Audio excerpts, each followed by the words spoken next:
तो अब हम बात करते हैं कॉमन फिबुलर नर्व या कॉमन पेरिनियल नर्व की। तो देखिए सबसे पहले हम एक चीज क्लियर कर दें कि यहाँ पे देखिए इसकी root value L4 to S2 है, ठीक है। तो यहाँ पे आपका एक क्वेश्चन आ सकता है कि इसकी root value L4 to S2 क्यों है, जबकि ये जो है ये ब्रांच है हमारी सियाटिक नर्व की, और सियाटिक नर्व की रूट वैल्यू हम पीछे बता के आ चुके हैं, ये देखिए L4 to S3 है। तो अगर इसी सियाटिक नर्व की ब्रांच ये कॉमन फिबुलर नर्व है तो यहाँ पे रूट वैल्यू चेंज कर जा रहा है, L4 to S2 क्यों हो जा रहा है। तो देखिए बिल्कुल आसान चीज है, हम शुरू से बता के आए कि देखिए दोनों ये जो है यहाँ पे टिबियल नर्व और फिबुलर नर्व इसको जब एक साथ होती है तो हम इसको सियाटिक नर्व बोलते हैं, ठीक है। तो सियाटिक नर्व एक साथ होती है तब बोलते हैं, और फाइबर दोनों के बिल्कुल अलग अलग होते हैं, ठीक है। तो दोनों के फाइबर अलग अलग होते हैं। ये जो टिबियल होती है ये होती है L2 to S3, ठीक है। तो L2 to S3 ये टिबियल होती है रूट वैल्यू, और ये जो फिबुलर होती है ना इसकी रूट वैल्यू होती है L2 to S2, ठीक है। तो ये फाइबर अलग है, इस वजह से यहाँ पे कंफ्यूज नहीं होना है, ठीक है। यहाँ पे कंफ्यूजिंग पॉइंट था, इस वजह से इसको हम यहाँ पे क्लियर कर दिए। तो ये चीज हो गई।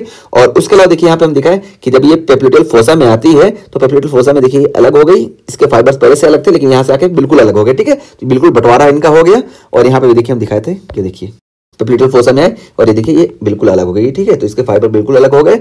और उसके बाद फिर यहाँ पे देखिए जब ये आए कॉमन पेरिनियल नर्व को फॉर्मेशन किए या कॉमन फिबुलर नर्व, और फिर ये देखिए ये जो फिबुला है ना इसके अराउंड जो होता है ना यहाँ पे रैप करती है, मतलब इसके पास ऐसे मतलब ऐसे गोल होकर गुजरती है। तो यहाँ पे जब इसके बिल्कुल पास से गुजरती है तो फिर आगे जाके ये देखिए डीप पेरिनियल नर्व का फॉर्मेशन करती है और सुपरफिशियल पेरिनियल नर्व का फॉर्मेशन करती है। तो यहाँ पे अभी हम बताते हैं इसका इंपॉर्टेंट क्या है, पहले हम देख लेते हैं कि आगे जाके क्या करती है। तो देखिए डीप पेरिनियल नर्व ये है और सुपरफिशियल पेरिनियल नर्व ये है, ठीक है। तो सुपरफिशियल पेरिनियल नर्व और डीप पेरिनियल नर्व देखिए यहाँ पे दिखा है कि डीप पेरिनियल नर्व ये डॉर्सी फ्लेक्सर्स को सप्लाई करती है। तो जो फुट की जितनी भी मसल्स है ना डॉर्सी फ्लेक्सर्स, डॉर्सी फ्लेक्सन क्या होगा कि देखिए हम दिखाएं ये फुट है और इसको ऊपर उठाने के लिए ना जब ये होगा तो इसको बोलते हैं डॉर्सी फ्लेक्सन। तो डॉर्सी फ्लेक्सन को ये हमारी डीप पेरिनियल नर्व सप्लाई करती है। तो ये इसकी मोटर सप्लाई होगी डीप पेरिनियल नर्व की। और स्किन और फर्स्ट वेब, तो ये देखिए फर्स्ट वेब जो है ना ये फर्स्ट वेब पे यहाँ पे ये हमारी डीप पेरिनियल नर्व की सप्लाई होती है, ठीक है। तो ये डीप पेरिनियल नर्व की ये सेंसरी सप्लाई हो गई। और जबकि हम सुपरफिशियल पेरिनियल नर्व की बात करें तो ये एलिवेटर है, ठीक है। तो ये एलिवेटर है और majority of skin over dorsum of the foot. तो डॉर्सम ऑफ द फुट की मेजॉरिटी ऑफ द स्किन जो होती है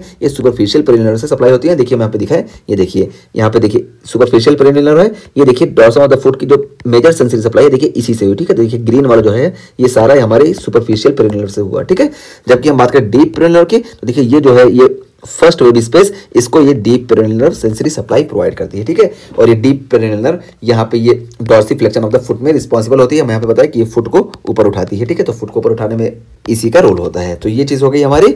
अब आइए हम बात कर लेते हैं, यहाँ पे देखिए क्या बताया गया कि सुपरफिशियल पेरिनियल नर्व और डीप पेरिनियल नर्व। देखिए हम बता देना कि ये सुपरफिशियल पेरिनियल नर्व और डीप पेरिनियल नर्व ये दोनों बनती है। और सुपरफिशियल पेरिनियल नर्व ये सेंसरी सप्लाई देती है dorsum of foot except web space between hallux and second digit. तो देखिए हेलिक्स और सेकंड डिजिट के बीच में जो स्पेस होता है जिसको हम फर्स्ट वेब स्पेस बोलते हैं, इसको छोड़ के पूरे डॉर्सल ऑफ द फुट की सेंसरी सप्लाई इसी हमारी सुपरफिशियल पेरिनियल नर्व इसी सुपरफिशियल पेरिनियल नर्व से होती है। और मोटर सप्लाई की बात करें तो देखिए प्रोनस लॉन्गस एंड ब्रेविस को ये मोटर सप्लाई प्रोवाइड करती है सुपरफिशियल पेरिनियल नर्व, ठीक है। तो यहाँ पे ये चीज हो गई।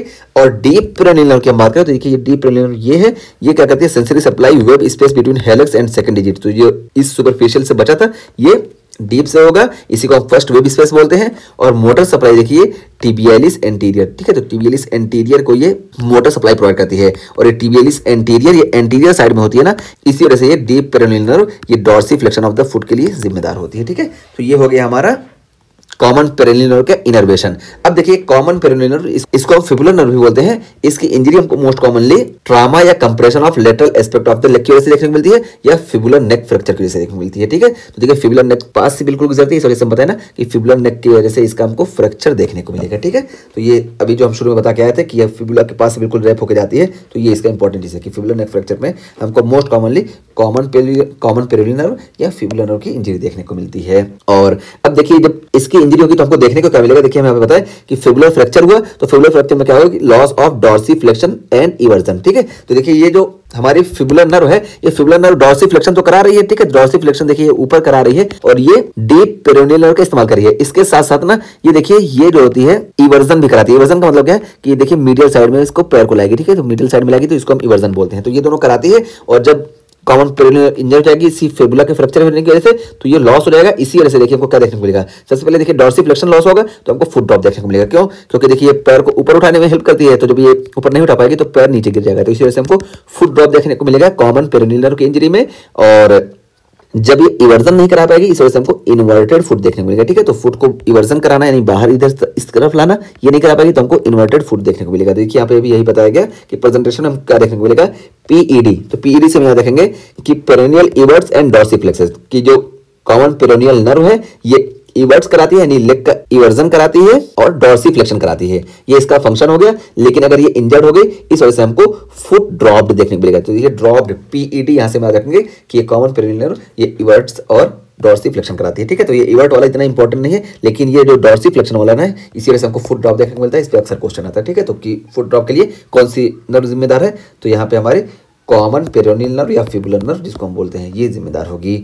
और उसके अलावा देखिए loss of sensation on dorsum foot. तो देखिए डॉर्सम फुट पे देखिए पूरी सेंसरी सप्लाई हमारी जो होती है ये इसी कॉमन पेरोनियल नर्व से होती है। इस वजह से देखिए पूरी डॉर्सम फुट पे ये सेंसरी सप्लाई लॉस हो जाएगी। अच्छा देखिए ये लेटरल मार्जिन जो होती है ना, ये लेटरल वाली ये सूरल नर्व से सप्लाई होती है। और ये सूरल नर्व देखिए ये भी इसी कॉमन पेरोनियल नर्व की ही ब्रांच होती है, लेकिन एंटीरियर पोस्टीरियर डिवीजन से पहले ही निकल जाती है। ठीक है, तो ये सेपरेट है और यहाँ पे ये इसको सप्लाई करती है। ठीक है, और उसके अलावा ये देखिए मीडियल एस्पेक्ट जो होता है ये फीमोरल नर्व से सप्लाई होता है। ठीक है, तो देखिए फीमोरल नर्व से हम यहाँ पे पीछे बता के आ चुके हैं कि फीमोरल नर्व ये देखिए पूरा यहाँ तक ग्रेटर चौड़ा तक ये सप्लाई करती है। तो इस वजह से ये जो बीच वाला हिस्सा है ये हमारी फीमोरल नर्व की ब्रांच सफिनस नर्व जो है उससे होता है। ठीक है, तो ये हमारा पूरा टॉपिक कंप्लीट हुआ। और देखिए यहाँ पे भी यही बताया गया कि loss of sensation over dorsum foot पे सेंसेशन खत्म हो जाएगा। और देखिए ये इंपॉर्टेंट चीज हम बताएगी कि फुट ड्रॉप हमको देखने को मिलेगा। तो फुट ड्रॉप क्यों देखने को मिलेगा, क्योंकि कॉमन फिबुलर नर्व इंजर्ड हो जा रही है, इस वजह से हमको inverted and planter flexed at rest. तो हमको इन्वर्टेड और प्लांटर फ्लेक्स्ड रेस्ट देखने को मिलेगा क्योंकि यहाँ पे इवर्जन नहीं हो रहा है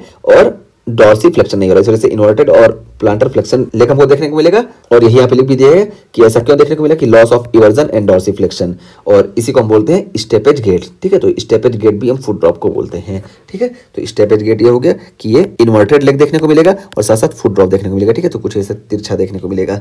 तो ये हमारा पूरा कॉमन पेरोनियल नर्व या फिबुलर नर्व का टॉपिक कंप्लीट हुआ। ठीक है, अब देखिए कॉमन फिबुलर और कॉमन पेरोनियल के बाद हम बात करते हैं टिबियल नर्व की।